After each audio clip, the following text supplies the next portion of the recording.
There's a woman who was named Corrie ten Boom, and she was a follower of Jesus during the Nazi regime in Germany in the 1930s and 40s.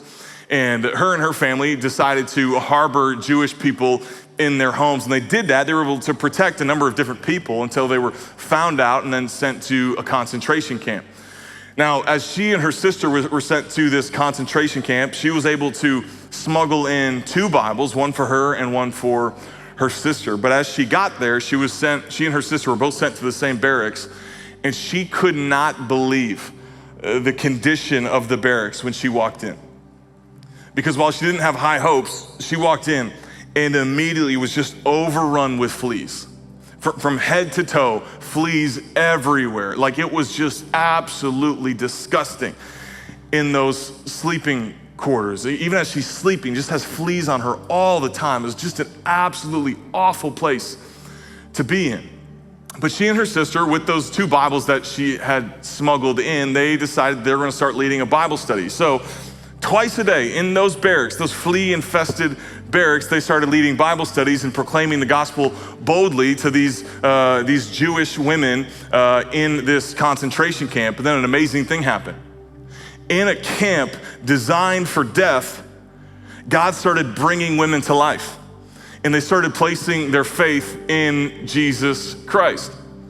And one of those days, Corrie and her sister, they were praying and giving thanks to God, and they were just trying to think of different things to thank God for. And one day her sister nudged Corrie and said, "Corrie, thank God for the fleas." And she said, "Sister, I ain't thanking God for the fleas. I will thank him for anything else but the fleas." And her sister just said, "Hey, we are called to give thanks in all circumstances. Thank God for the fleas." So not even really sure if she believed it. She just said, "God, thank you so much for the fleas. Thank you for providing them to us." Weird prayer.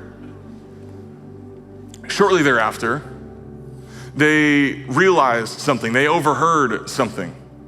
Their barracks were the only ones that were not monitored by a guard.